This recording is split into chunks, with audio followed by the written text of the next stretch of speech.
Hi, you're welcome to Financial Freedom Hub, your comprehensive financial education and tutorial channel online. In this video, I want to share a personal story with you, how my wife and I combined schooling with childbirth, giving birth to our children. There are many of us who didn't have the opportunity to go to school, finish all our schooling. Maybe you go to the university, do your master's before you start working. Many of us were not fortunate like that. The average Ghanaian, you are able to struggle, get to somewhere, and then you look for a job, and then you begin to upgrade yourself. So you see many of our schools, and then you see workers, parents combining school with family life and work life. So I want to share with you. So if you're married and then you are thinking of going to school and all that, I want to show you how both of you can cooperate, help each other, and then you can combine the two, and then both of you will get a fair share of education and then work life and family life. So like I told you in the previous video when I was telling you 3 mistakes to avoid at retirement, I told you that you should marry early. So if you are fortunate to marry early and then maybe you fall into my category. So my wife and I married as 3-year post-secondary teachers. He was a post-secondary teacher, me to the same level of qualification, and I decided I have to upgrade myself, and I decided I was not going to leave her behind. We are going to upgrade ourselves together. So how did we start? We got married in 2004. And then God bless us, and then she picked seed that same month, and then the next year she gave birth to our first child. So we got married in 2004, and then June 17th, and then by November I had admission to go to school. So I left a newly married woman, pregnant, and then I went to school, to the university.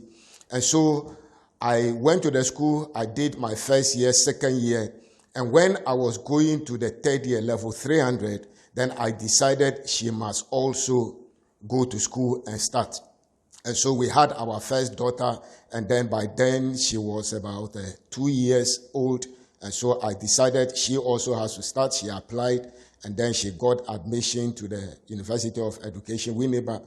And so now the challenge is I am still in school. She is going to school. Who takes care of our daughter? It was a challenge though, but we had to still manage. We didn't have enough time. Like I told you, I married late. She married quite, her age was okay. And so we decided time was not on our hand to sit down. One person should finish and come before another person will go. So she had to carry the child to school with her. And then, the first year they will give them the accommodation in the hall, and the law is you are not permitted to bring a child to the hall. So the first semester, she smuggled the child there. It was tough. And then we realized that it couldn't continue. So the second semester, we have to move the child to a relative nearby in Kasua. And then we vacated one time. I went there, I realized the upkeep of the child was bad. So we went and picked the child, and then we sent her to my hometown. I have a sister there. And so we went and left her there. And then she was there for, I think, 1 year or so. And then I completed, and then she was in level 200. And then we picked up the girl and brought her. And by this time, she has picked seed again. That's within 3 years' time. That the third year, she has picked seed for her next boy. And so she was carrying pregnancy and was in school. And then I was also almost finishing. So I was in school, she was in school. And then we produced our second born, who is a boy. And then she gave birth in school whilst the school was in session. So I had to leave Accra. I was in Accra, she was in Winneba. And so I went there and stayed with her for a week. At that time, I was doing my attachment at the Gimpa. So we do our attachment. And then so I went there and stayed with her. And so you can imagine, how do you cope with a child? You have lectures, school is in session. And then she did that. And within 1 week, she has to start attending lectures. Where do you put this child?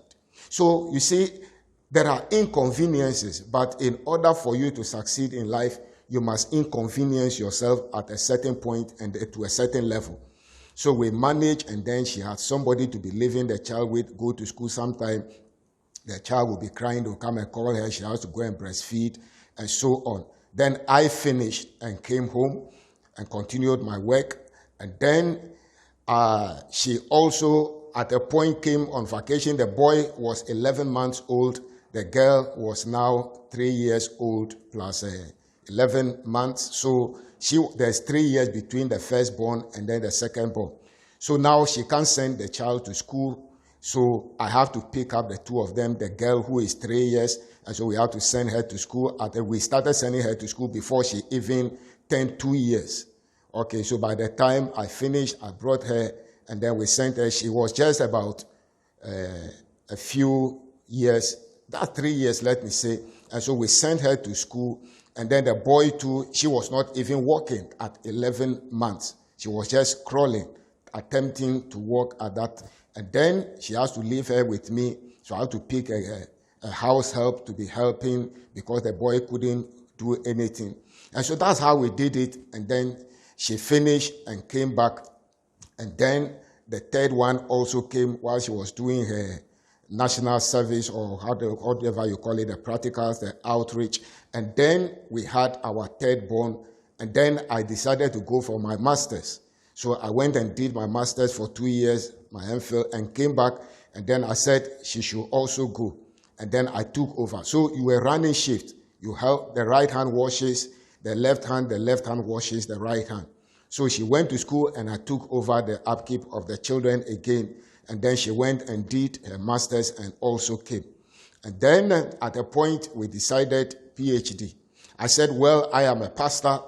I bring the certificates. I don't use them to work, so I don't think there is a need for me to go for any PhD or anything.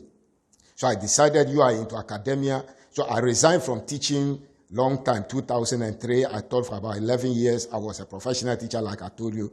I resigned and came on full-time as a pastor, so I was doing the pastoral work. And so I realized that it's too much academic work. The certificates, you are not eating from them. You are not using them for... So I decided PhD, I wasn't going to go and do that. As a matter of fact, when I finished my MPhil, my thesis was so good that they recommended it for upgrade to PhD. And so I ran away and came and sat home and I'm minding my own business while they were looking for me at Legon Business School. And so she went again to do a PhD, and this time she was combining with work. She has to move at a point in time from Bolga, where we live, and go to Tumu, where she was a tutor in the Tumu College of Education, because we realized that financially things were getting tighter, and then at that place it was better financially. At least their salary was more improved than SHS, where you are teaching, and then it doesn't look like it's anything to write home about. So now she's away, and because of the nature of the place, the schools there, she can't carry the children with her. And so I have to keep the children here, and then she has to be going and coming. And at the time she was moving to the College of Education, she had got admission to do her PhD again.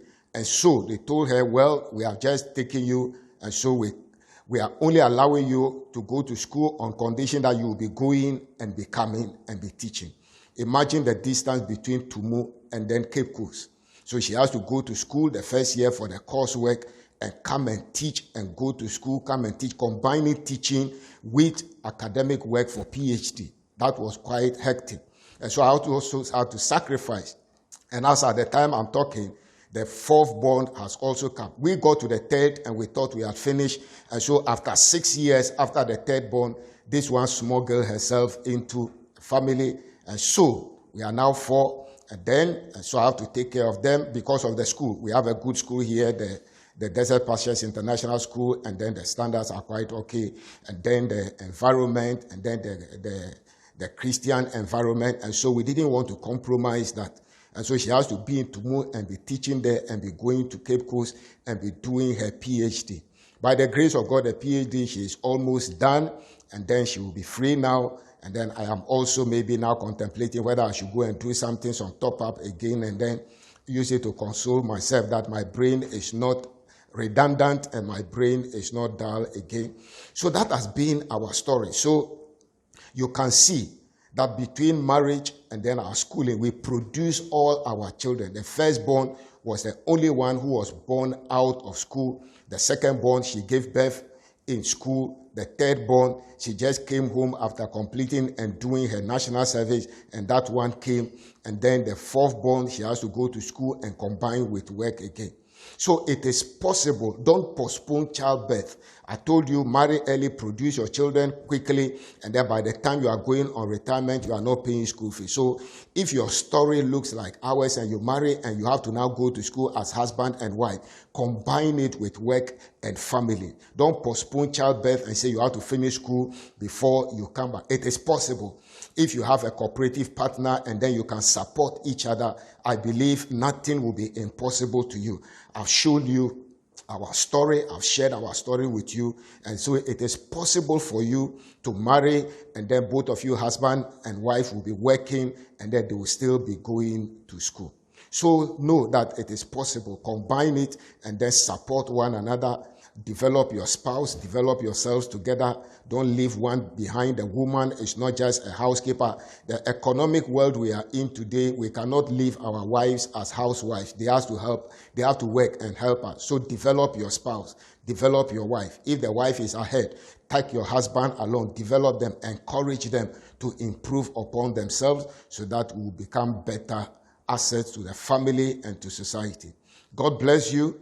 I remain your friend, Pastor John Kennedy. Subscribe to the channel, turn on the notification, share the video, and then leave a comment, ask a question, share any idea you have, and let us continue to help one another. God bless you. I'll see you in the next video.